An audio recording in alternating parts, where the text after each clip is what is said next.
mundo observa las señales, pero solo la Iglesia comprende el tiempo. ¿Estamos listos para lo que viene? Comenzamos nuestro programa Profecía en Marcha.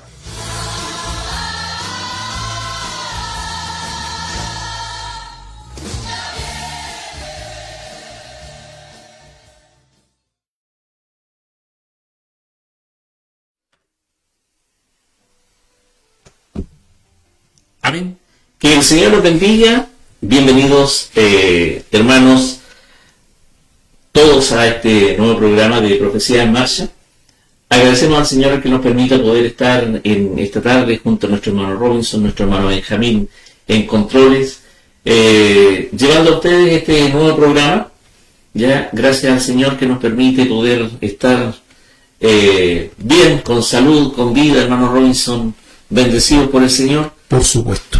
Así que Dios le bendiga, bienvenido nuevamente. Cada 15 días Sí, eso estaba viendo que son cada 15 días. Sí. Puede que entre semana y semana venga el Señor. Exactamente. Pille que nos vaya haciendo el bien. Exacto. Esa es la idea, ya, que nos vaya haciendo el bien. Bien, antes de iniciar vamos a orar al Señor. Ya, vamos a entrar en un tema bien especial. Algunos controversial, otros difícil, que les sacamos el cuerpo a veces de hablar de Apocalipsis, ¿ya? Así que vamos a orar al Señor para que el Señor nos pueda estar dirigiendo y guiándonos.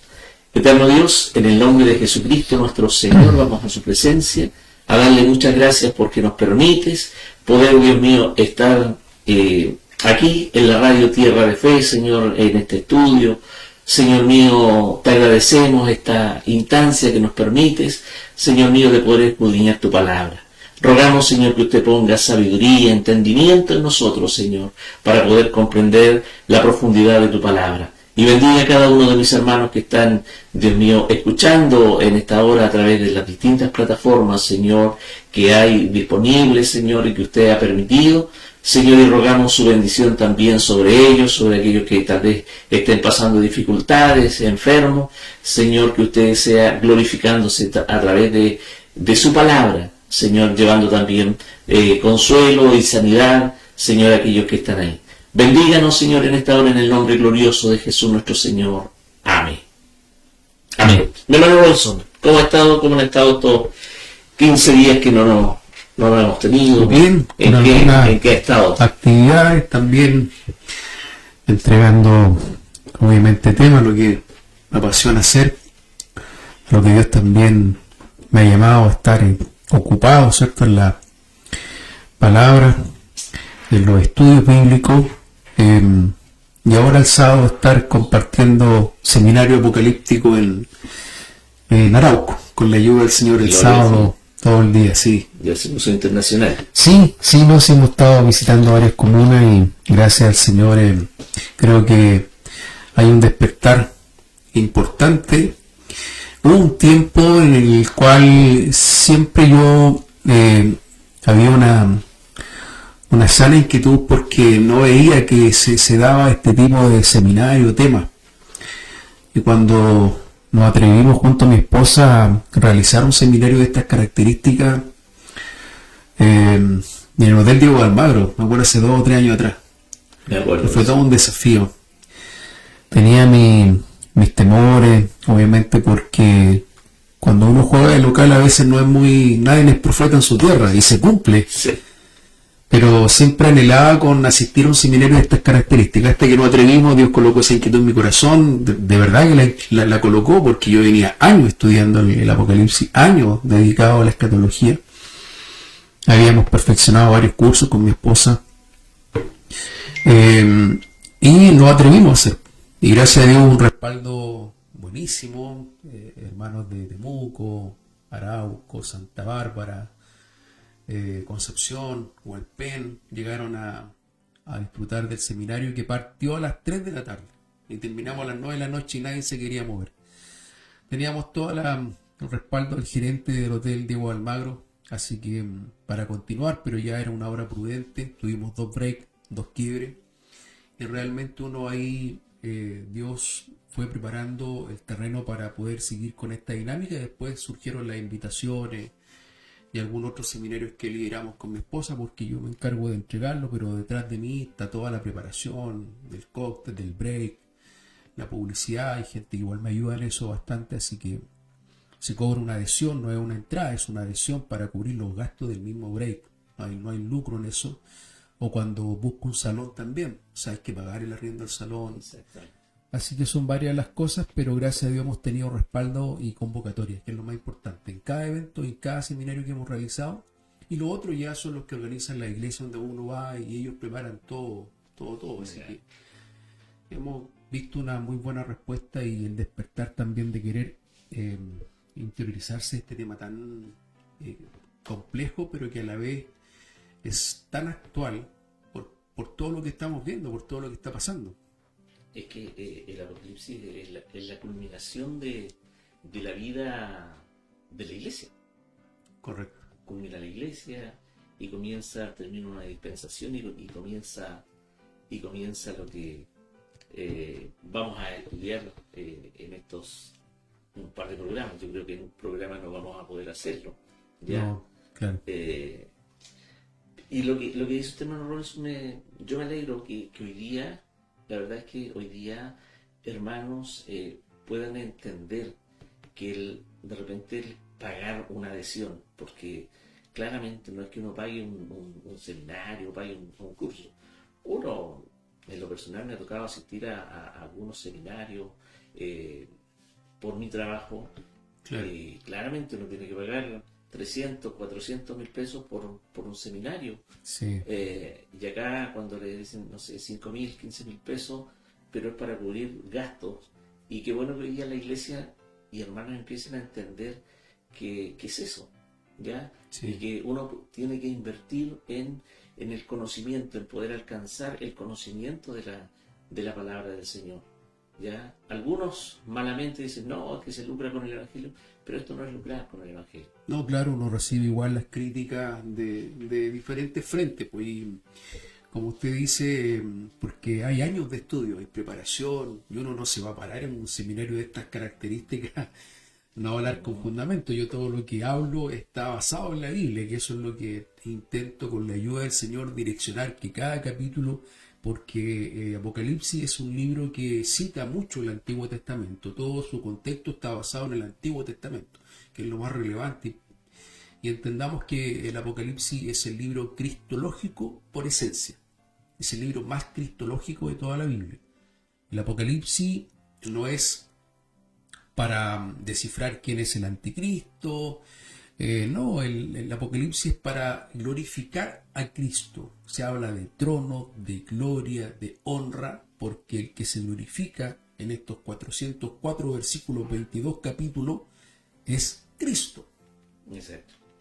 Hermano Robinson, bien, partamos con algún versículo que usted vea en Apocalipsis que nos pueda Bien. dar el pie para él. Vamos entonces en materia. Apocalipsis capítulo 3, versículo 10.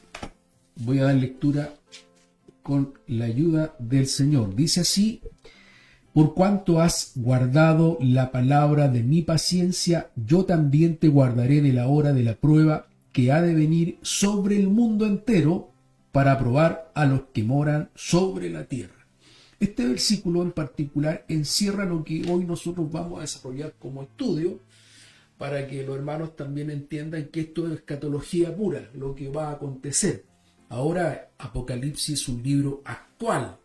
Lo que estamos viendo nosotros es fiel cumplimiento de las profecías que estaban indicadas tanto en Daniel como también Isaías, Malaquías, Zacarías, etc.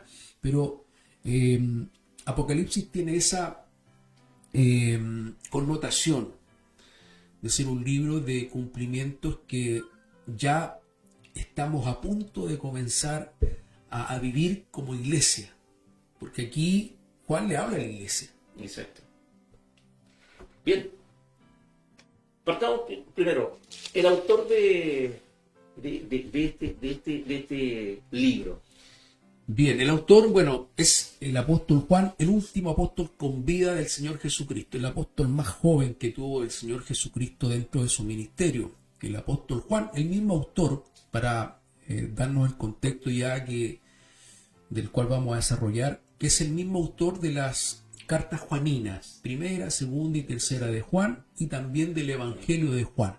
Este es un libro tardío, por así decirlo, en el sentido de que fue escrito a los finales de los 100 años, de los primeros 100 años de la cristiandad, ya, del primer siglo, año 97 aproximadamente, porque en el 95 el apóstol Juan, ya un anciano de 83 años, fue desterrado a la isla de Patmos por el emperador Domiciano, emperador de Roma, quien quiso sumergir al apóstol Juan en una fuente de aceite hirviendo de manera pública en el centro neurálgico de Roma, y salvó providencialmente ileso.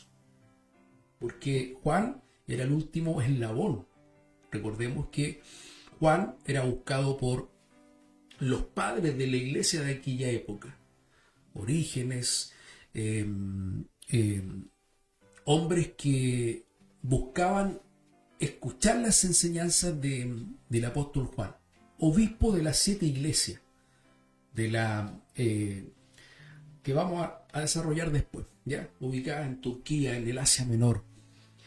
Juan fue un hombre extraordinario que Dios, a pesar de estas circunstancias que él tuvo que enfrentar y ser desterrado a la isla de Patmos, un lugar obviamente tétrico, húmedo, sin vista al mar, ya en una cueva encerrado, Dios le muestra y le revela este libro extraordinario que consta de 22 capítulos y 404 versículos, en la cual escribe, ya siendo anciano, a una edad aproximada de 83 años. Así que es un libro en el cual nos vamos a profundizar, por supuesto, pero el libro de Apocalipsis, en estricto rigor, su esencia, y lo vamos a ver aquí en los primeros versículos. ¿Cuál va a ser la dinámica de esta conversación, de este estudio que nosotros vamos a, por supuesto, desarrollar juntos aquí en la radio, Tierra de Fe? Hablando de Juan, normalmente se tiende a confundir, ya, porque son dos Juanes que escribieron en la Biblia. Entonces unos dicen que no, que fue el Evangelio, uno el Evangelio, el otro las cartas juaninas fueron escritas por otro Juan, por eso tienden a confundir. Pero el otro Juan que aparece es Juan Marcos. Claro. ¿Ya? Sí. Entonces, que también llamado Juan, su nombre judío, pero su nombre romano, Marco. Claro, Marco es el escritor del primer Evangelio del Nuevo Testamento. Juan Marco, porque se acostumbraba, él tenía la nacionalidad romana, igual que Pablo. Exacto. Marco era de una familia adinerada. Recuerde que María, su madre, fue la que facilitó los medios y la casa para que el apóstol Pedro, después de la muerte y resurrección de nuestro Señor Jesucristo, hiciera las reuniones, los cultos, los servicios. Y eso indica que obviamente a través de los sermones del apóstol Pedro, Juan Marco en este caso, Marco por nombre romano, por su ciudadanía romana, y Juan por el contexto, porque él era hebreo. Sí. Era hebreo. Sí. Conoce y tiene este acercamiento a través de las predicaciones de Pedro. Recuerde que Juan, podemos decir con toda prioridad, fue discípulo de Pedro, del apóstol Pedro. Así que, y Marco tiene esa característica. Mi hijo. Sí, y Marco tiene una característica muy especial en el Evangelio que él escribe, que es muy preciso, muy corto. A él le interesa enfocarse en los milagros de Jesús. No en las parábolas, no, en los milagros de Jesús, porque la audiencia de Marco era romana. Claro. Eso hay que descifrarlo o entenderlo desde esa perspectiva. Cuando uno analiza los evangelios sinópticos, que Mateo, Marcos, Lucas, no Juan es el complemento de estos tres, ahí uno ve que el objetivo es uno, pero la mirada es distinta. Exacto. Pero el enfoque obviamente siempre apunta a Cristo. Exacto. Pero la audiencia de Marcos es distinta a la audiencia de Mateo y la audiencia de Lucas. A ver, entonces, clarificado eso. Correcto. Juan, hijo del trueno, le dijo Jesús. Sí, tenían una característica, un carácter muy especial. Sí. Sí, pero Juan, dentro de su perfil, y que lo vemos reflejado en el Evangelio de Juan, es el que destaca a Cristo como el siervo amado. Sí. Él era el que se buscaba el regazo de Cristo. Así que vemos un Juan cuando escribe ya, porque esta carta es escrita 30 años después de la muerte y resurrección de nuestro Señor Jesucristo. Y el último evangelio escrito, son 4 los evangelios, pero solo 3 los sinópticos. Y ahí vemos un Juan un poquito más, o bastante más apacible, que medita, que razona El discípulo del amor. el discípulo del amor, correcto. En torno a esa arista tan particular del verdadero cristiano, escribe este evangelio tan particular. Claro, y a mí, yo cuando miraba un poco la vida de Juan, es cierto, o sea, de repente uno cree que, no sé, pues todos los personajes de la Biblia fueron siempre de una forma y los correctos al tiro. Claro. Pero la verdad es que fueron hombres, o sea, si Jesucristo les llamó hijos del trueno junto a su hermano por su carácter, por ser impulsivos, ¿ya? Cuando oraron en algún minuto, o sea, que pidamos y que descienda fuego sobre las ciudades. Entonces, y después, al transcurrir los años, van madurando, ¿ya? Estos hombres también maduraron como, en cierta forma, a algunos nos ha costado un poco más, pero el Señor tendrá que hacernos madurar, Entrarnos en disciplina, para poder madurar y parecernos más a Él. Sí. Porque al final eso es la... Sí, como usted bien dice, cada autor, y es importante ese punto de que cuando nosotros interioricemos y hagamos exégesis, hacer estudios de algún libro en particular, es conocer al autor, buscar el perfil, porque cuando uno lee realmente se da cuenta del autor. Por ejemplo, Lucas es muy distinto a los otros evangelios, y en estricto rigor a todo el Nuevo Testamento el perfil de Lucas es extraordinario. Griego de nacimiento, único gentil que escribe un libro en el Nuevo Testamento y doctor de profesión. Exacto. Él se caracteriza y la connotación dentro de las figuras literarias es considerado como la joya literaria, porque el lenguaje ocupado por Lucas es muy distinto al que ocupó Mateo. Es mucho más rico en el sistema gramatical, puntuación, etcétera. La expresión que ocupa Lucas es un griego considerado el griego ático, que es el griego de la aristocracia de Grecia y de Roma. Y ahí usted cuando lee Lucas y lee Juan es muy distinto.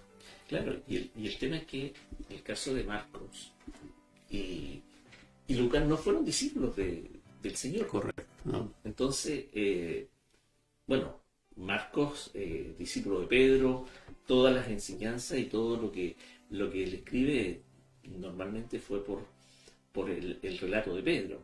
Sí. Lucas dice que él investigó, Sí. investigó, y su profesión de médico en ese tiempo no eran las dipironas ni nada por el estilo, que No. tenía que dar, o sea, tenía que investigar referente a qué es lo que tenía que recetar, Claro. ¿ya? Entonces la investigación estaba dentro de su ADN Sí. de Marco, entonces, o sea, perdón, de Lucas, De Lucas. ¿ya? Y usó eso para poder traer un evangelio con tanta riqueza de algunas características, algunas cosas tan especiales que tiene Lucas. Sí, porque siempre Dios nos quiere usar en su reino y nunca todos somos iguales. Exacto. Hay algo que destacar en usted, en el hermano que está en los controles. Todos tenemos algo que podamos desarrollar y poder ser parte del crecimiento de la obra. Exacto. Porque este es un trabajo en equipo. Y a veces es tan fácil, hermano Robinson, ver las cualidades que tiene otro. Correcto. Y a veces nos cuesta tanto mirar las nuestras. Y es maravilloso que Dios no se fija en nuestros errores. Sí. Si fuera por esto, eso. Así No, que estaríamos como bien sí, apartados de lo sí. que hoy estábamos. Pero aquí estamos. Bien. Entremos en materia, hermano Sí, Robinson, por supuesto, vamos. referente a este libro de Apocalipsis, ¿ya? ¿Qué cree que le diga? Apocalipsis a mí en lo personal me llama mucho la atención, ¿ya? Y este libro tiene alguna forma cronológica de mirarlo, en qué minuto ocurren las cosas, en qué minuto ocurre el rapto de la iglesia, porque Apocalipsis no nos dice aquí pasa, desaparece la iglesia, no nos habla de eso. No. ¿Ya? No. Pero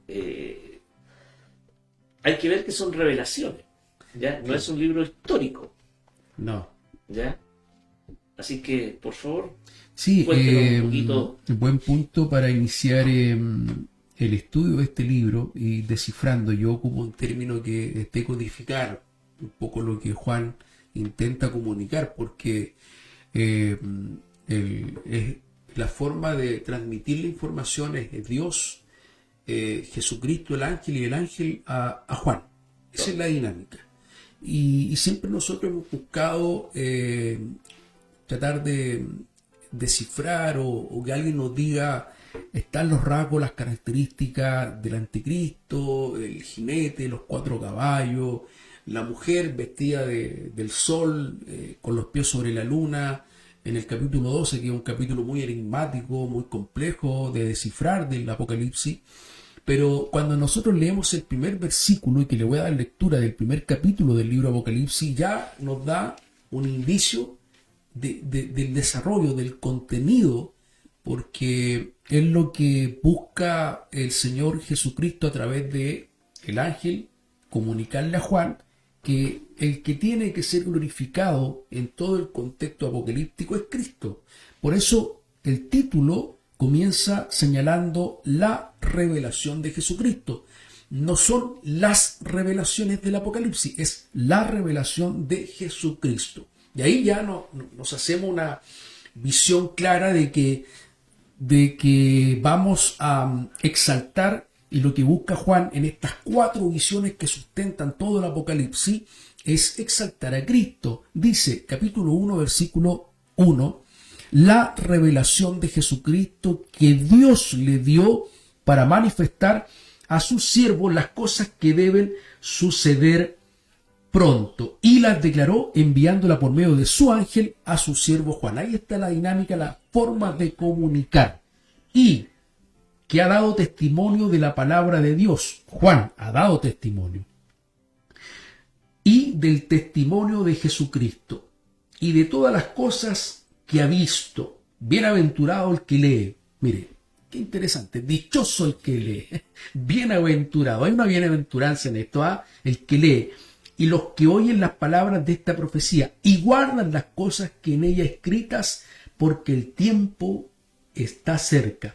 Ese es el propósito. Aquí hablamos de un prólogo que nos enfoca y nos anuncia y nos lleva al propósito medular de todo el contexto apocalíptico. O sea, con esto ya nos debe quedar muy claro a dónde apunta el apóstol para nosotros poder decir ya. O sea, porque nosotros crecimos escuchando de que el Apocalipsis era complejo, Sí. difícil, un archivo secreto, ultra secreto. No te metas ahí, hermano. No. No te metas ahí, hermano.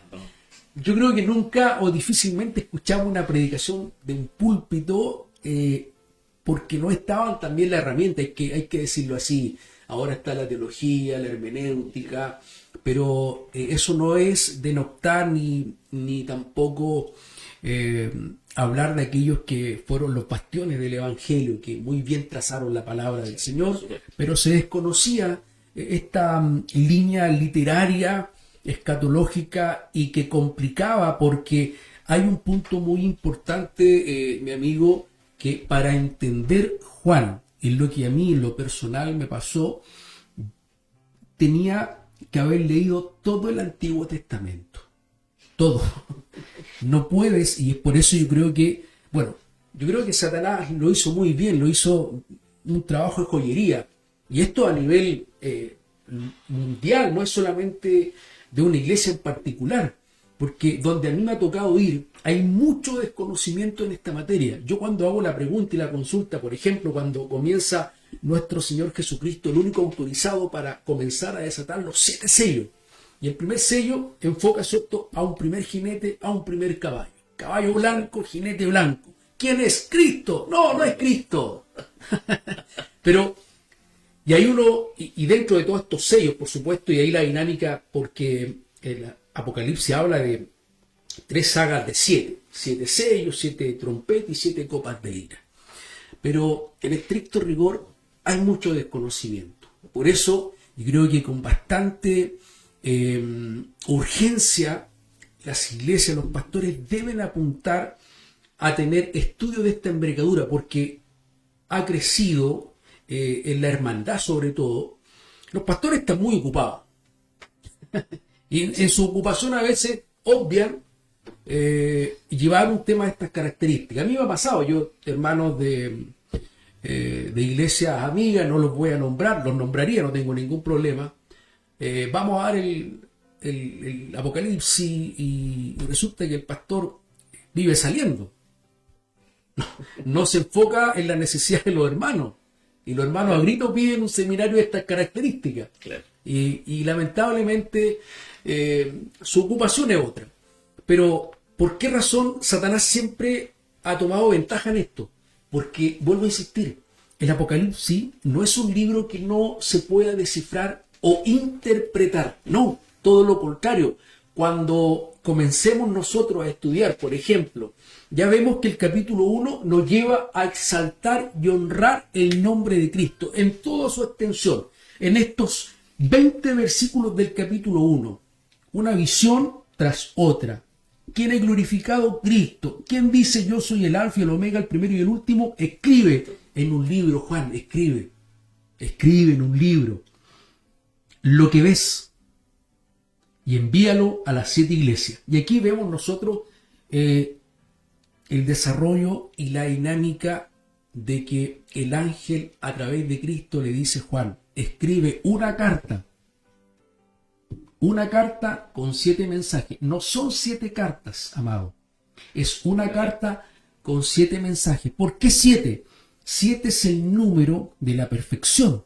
7 se repite 57 veces 7 en el Apocalipsis.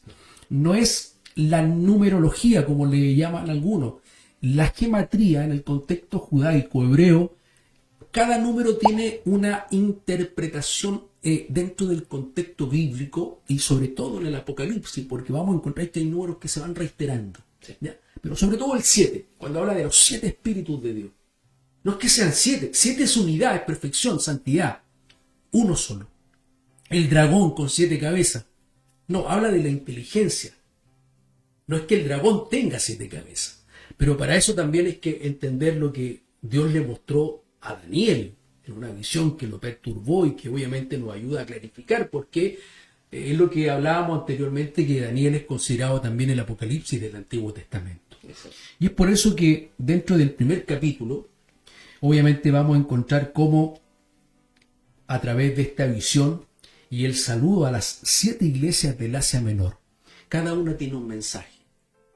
Cada una tiene un mensaje, pero la carta es una. Hermano Lorenzo, volviendo un poquito a lo que tú mencionabas y a lo que dice el versículo 3, bienaventurado el que lee. O sea, hay una bienaventuranza en leer y leer qué, leer lo que se le está revelando a Juan. ¿Ya? El tema es que, a ver, en la iglesia en general, en el cristianismo y a veces en la tibieza o en la mediocridad que a veces se mueve entre la hermandad, ocurre esto. O sea, y muchos quieren saber, ¿hay alternativa después del rapto como para irse? ¿Por qué? Porque quieren hoy día hacer otras cosas. Claro.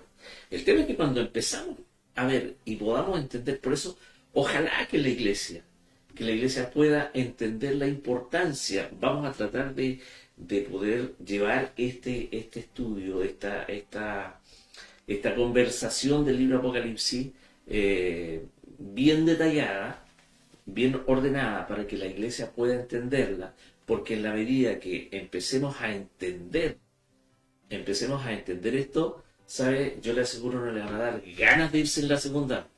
No. Si existiera una segunda, ¿me entiende? Claro. ¿Por qué? Porque vamos a ver la situación difícil. ¿Qué dice? O sea, va a ser probado el mundo.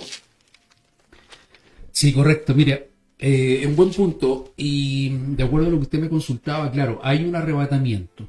Ya hay expositores, pastores que defienden la posición de que no hay arrebatamiento, así deliberadamente. Claro. Deliberadamente. Me ha tocado interactuar con doctores en teología.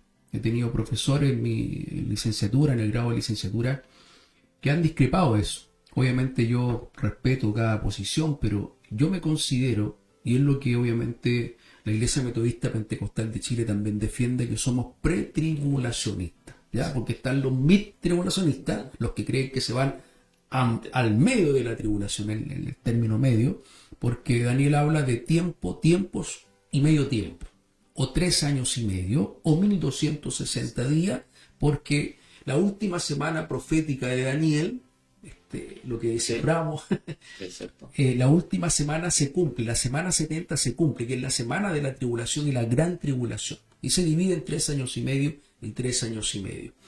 Y otros creen que post-tribulacionistas, que se van después de la tribulación en la segunda venida. Pero ahí no encajamos con el tema de la primera resurrección. Claro. Porque los que resucitan, los que murieron con Cristo, resucitan para glorificar y ir al encuentro de Cristo. Cristo en su primera aparición es en las nubes.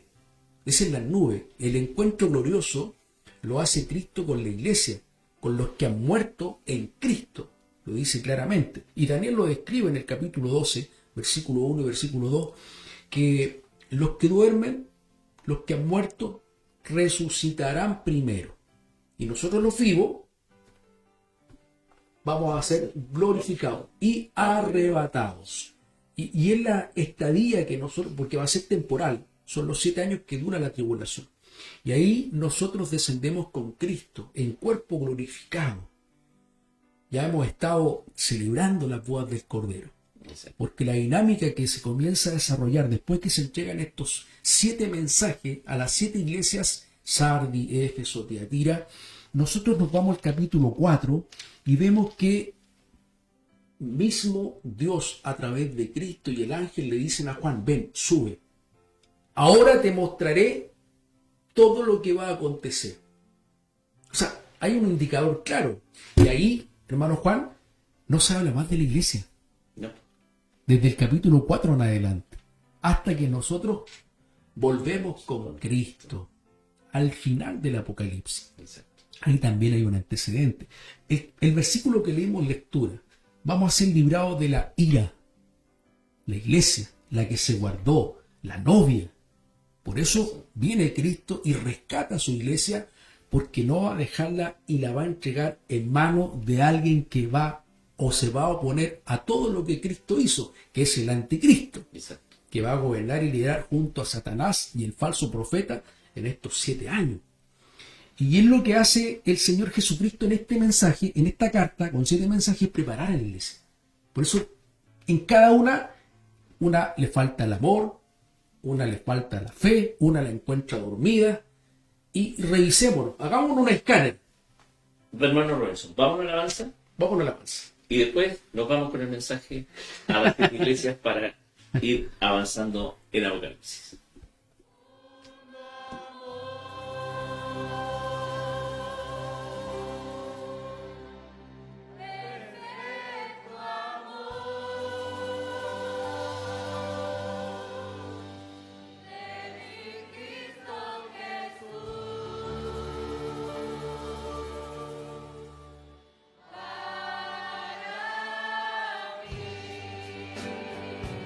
No lo puedo entender.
Volvemos con su programa, Profecía en Marcha.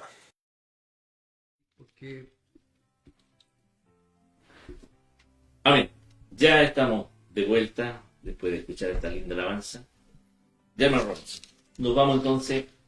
Aquí nos dijo, no son 7 cartas. No, es una carta con 7 mensajes. Eso hay que puntualizarlo, porque en la carta que ve Juan en esta visión, recuerde que son visiones. Es una carta que indica 7 mensajes. Ya, Porque es uno el autor, Dios. correcto. A través de Cristo, Cristo el ángel y el ángel a Juan. Y lo que hace Juan es apercibir a estas 7 iglesias que están ubicadas en Asia Menor, en un punto muy estratégico. Eran ciudades cosmopolitas, con mucha comunicación, interacción con otras culturas. Y cada una de estas iglesias obviamente era como la iglesia matriz, y que tenía locales, redes, por así decirlo. Pero el mensaje llegaba a ella, Ya, a esta iglesia matriz. Y ahí el enfoque del mensaje es distinto para cada una de ellas. Y es lo que yo de manera global indicaba, para no entrar en detalle de cada una de las iglesias. Porque lo que busca a través de esta carta, con estos 7 mensajes, es que la iglesia se perfeccione, para que esté apta en el día del encuentro glorioso con Cristo. claro. Algunos dicen que son las etapas que la iglesia a través de los tiempos ha vivido. ¿Cómo interpretamos este mensaje o esta carta de a las 7 Sí, iglesias? esa es una teoría, algo que sustenta la Iglesia Católica. Los periodos que la Iglesia ha ido pasando a través de la historia de la cristiandad. Ya hay 6 periodos marcados. La Iglesia primitiva, que van de Cristo hasta los primeros 100 años de la historia de la humanidad, después de Cristo, por supuesto. Y así sucesivamente, pero no porque si no, vuelvo a insistir, no estaría el factor 7. ¿Ya? Sí. Y el mensaje es algo que cobra vida y es muy vigente, porque en el día de hoy, si nosotros tan solo observamos y nos analizamos, ¿a cuántos nos ha faltado la fe? ¿O cuántos duermen actualmente en las iglesias sin ocupar sus dones, su llamado, etcétera? ¿Cuántos falsos profetas, espíritu de la falsa profetisa, Jezabel, etcétera? ¿Cuántas iglesias no dejan que Cristo, a través del Espíritu Santo, sea el que gobierne la iglesia? Exacto. Y eso no es algo que pasó, sino que está pasando. Por eso cobra vigencia, y por eso que el mensaje es tan actual, porque después que pasa este tiempo de gracia, de que ya se le habló y se le entregó, y que la orden es que se aperciban y que se vuelvan a Cristo,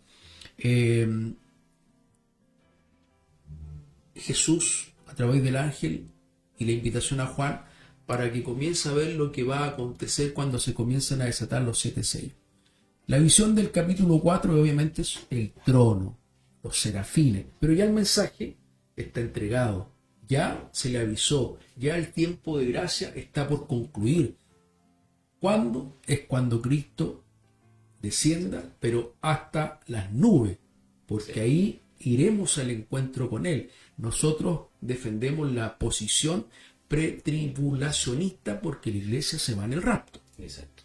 Es un punto muy... Y el rapto antes de la antes de la tribulación, correcto. Después de la tribulación, desciende Cristo junto a su iglesia, nosotros, la iglesia, en cuerpos glorificados, y viene a dar la victoria para salvar a Israel de este conflicto inminente, conocido también apocalípticamente como la guerra del Armagedón, para después dejar instalado su reino milenial. 1000 años, cumplidos los 1000 años, porque ahí, antes de que Cristo comience su reinado, bienaventurado el que llega a los 1290 días. Ahí hay otro detalle muy, muy específico de parte del profeta Daniel. Satanás se ha atado para ser suelto después de los 1000 años. Después el gran juicio del trono blanco, Nueva Jerusalén, y por una eternidad. O sea, pero esto obviamente lo que debe ocupar a la iglesia es cuidar nuestra salvación. Hacer mérito. No es por obra, No, es por gracia. exacto. Pero cuidemos y no desperdiciemos la gracia.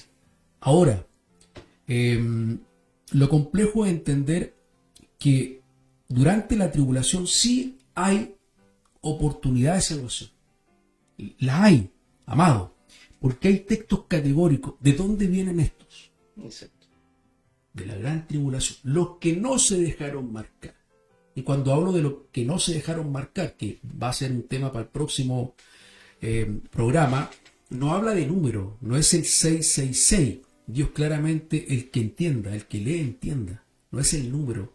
Del momento que lo que pasa es que debemos nosotros comprender que va a ser un tiempo muy complejo, donde el Éufrates va a entregar estos 4 demonios con tanta potestad y dominio que sobre la faz de la tierra van a hacer y deshacer.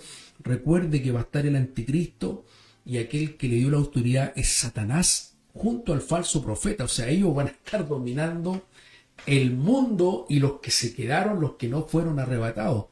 Y el precio y el costo para optar a una salvación obviamente va a ser muy alto, muy alto. No es recomendable por ningún motivo, pero hay que decirlo. Exacto, es que eso, ese es, hermano Robinson. Yo creo que cuando uno lee el Apocalipsis y entiende el costo que significa eso, o sea, valora la gracia. Porque hoy día aquellos que, no sé, si no me voy a la primera, me voy a la segunda, simplemente no valorar lo que Cristo hizo, la gracia que hoy día tenemos, ¿no? Claro. Entonces, y tenemos la influencia en nosotros del Espíritu Santo. Y con el rapto también es tomado. Sí. Entonces después va a ser otra dispensación. ¿Ya? La dispensación de la gracia habrá terminado. Esta ayuda tan gloriosa que a veces no tenemos fuerza y viene y nos da la fuerza. Que no tenemos ánimo y viene y nos pone el ánimo para poder hacer las cosas, para poder buscar al Señor, porque no es por nuestra fuerza, claramente. ¿Ya? Claro. Entonces, y después no vamos a tener esa ayuda. No, Entonces, y si no es con nuestra fuerza, imagínense, es con la gracia, con el poder del Espíritu Santo de Dios, vamos a estar desprotegidos absolutamente durante la tribulación, y los que van a estar liderando y gobernando este mundo va a ser el dragón escarlata, en este caso la serpiente antigua, Satanás el diablo. Así lo descifra y lo ve en visión Juan, junto al anticristo y el falso profeta. O sea, ellos van a tener la plena potestad, y por eso la exigencia de que toda la humanidad le adore a la bestia. ¿A qué costo? Obviamente vas a tener que marcarte en el sentido de adorar a la bestia. Esa es la marca. En el momento que tú rindes tu alma, tu vida a la bestia, ninguna posibilidad. Ahí tú estás determinado a la muerte eterna, segunda muerte. Enfrentas el tribunal de Cristo. Ahora, si tú mueres por la causa de Cristo durante el proceso de la tribulación, te vas con Cristo. claro. Y resucitas al final de la tribulación.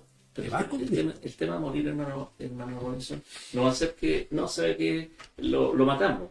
No. Sí, acá va a ser persecución, va a ser Sí. tortura, Tortura, va claro. a ser todo lo que uno ve, los derechos humanos y cosas por el estilo, no van a existir. O sea, va a haber algo terrible para la humanidad. El anticristo va a determinar, y eso va a ser, y eso se va a cumplir. Por ejemplo, usted que un funcionario público, actualmente está la tecnología, tienen que marcar horario, etcétera.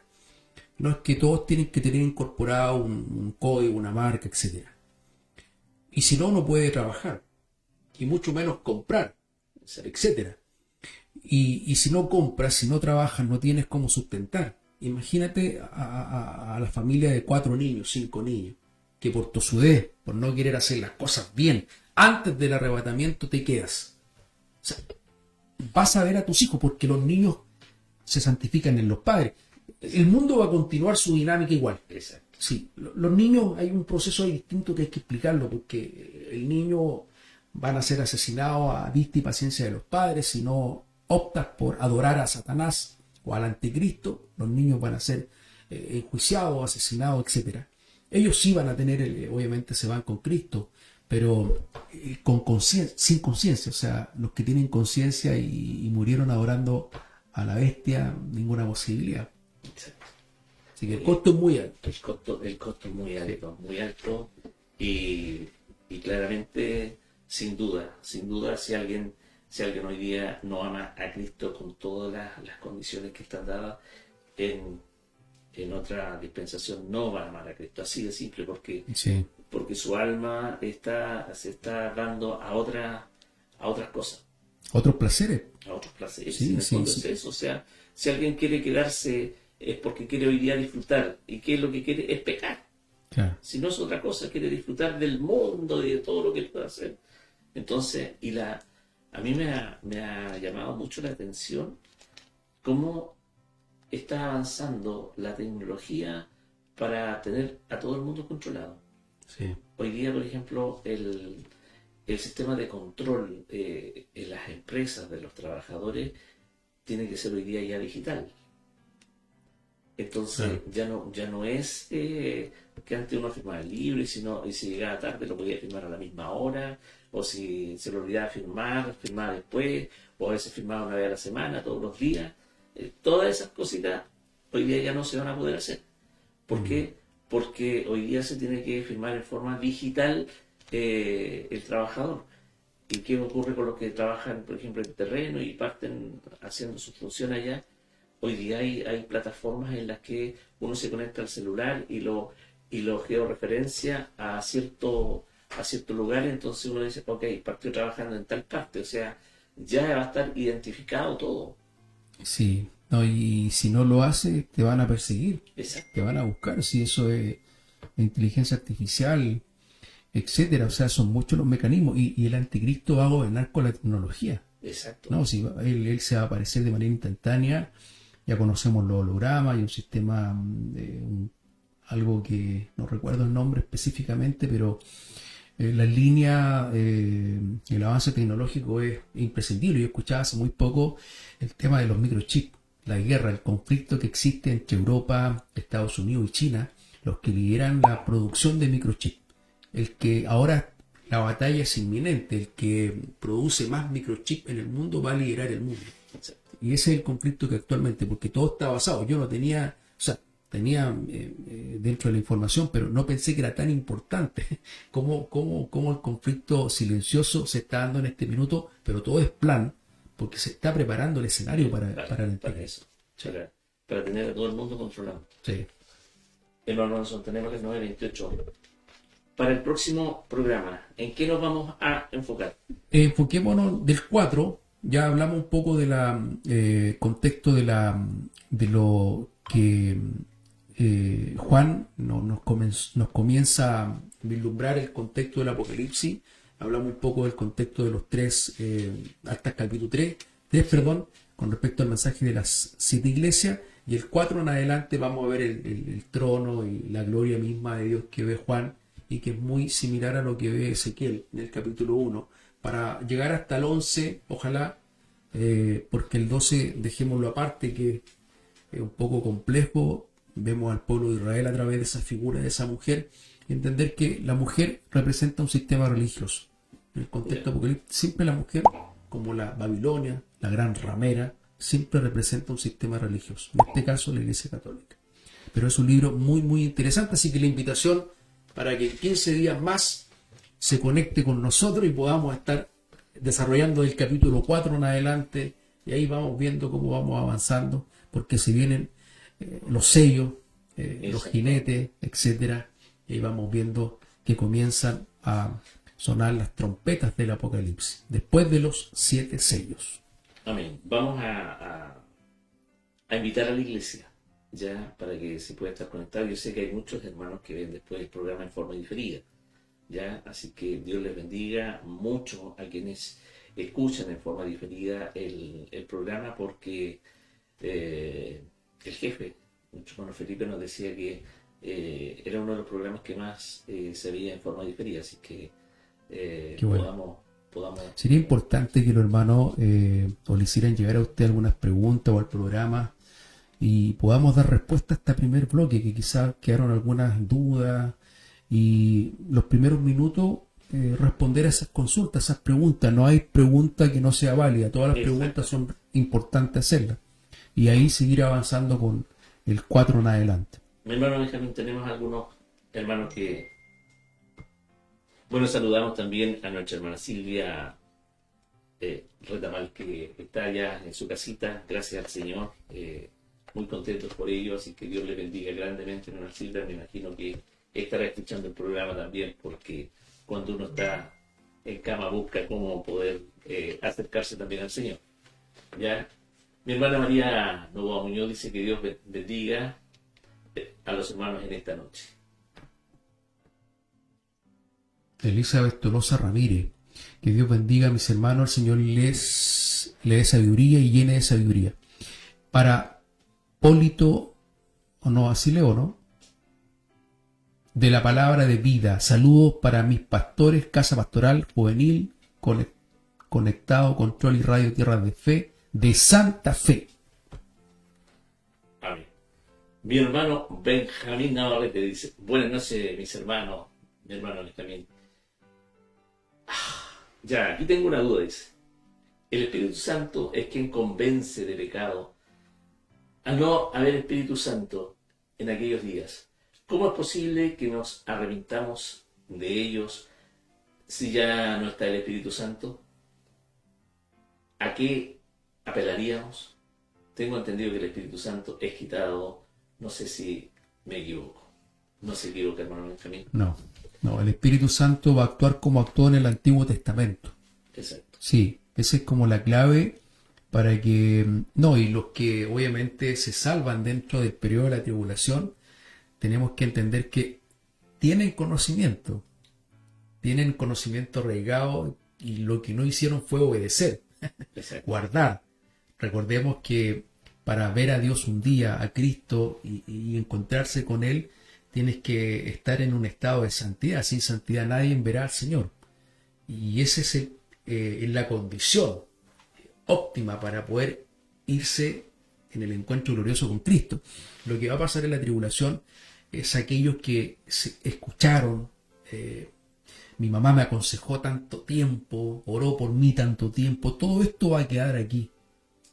Tanto en la mente, por razonamiento. Correcto, en la conciencia. No es que el Espíritu Santo, ahora sí te voy a tocar y te voy a salvar. No. Sí, está claro, el Espíritu Santo no va a operar de la manera que, porque el tiempo de gracia va a ser quitado. Exacto. Claro, pero sí va a actuar como actuó en el Antiguo Testamento.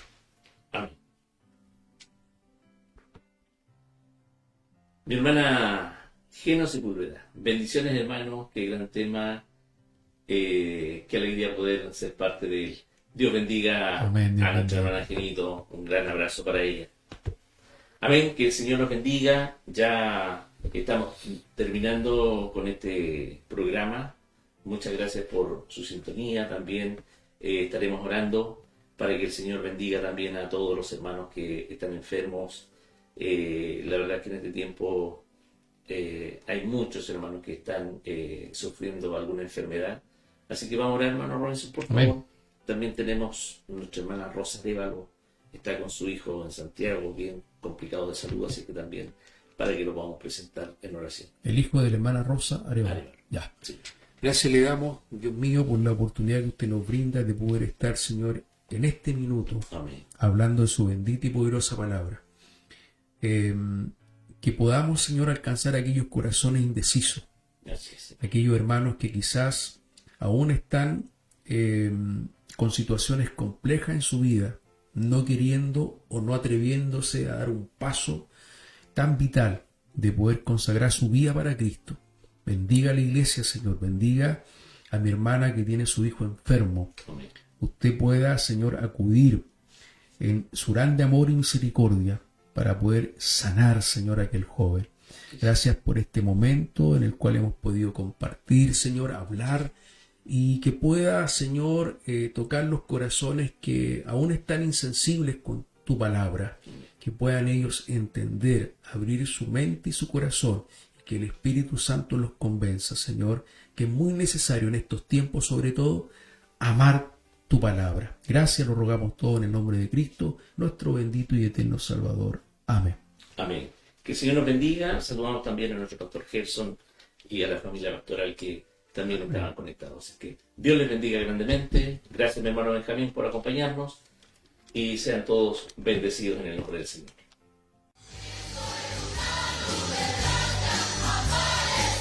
Concluye Profecía en Marcha. Los tiempos se cumplen. Mantengamos el corazón en la Escritura. Gracias por su sintonía. Continúe con la mejor palabra en Radio Tierra de Fe 107.9.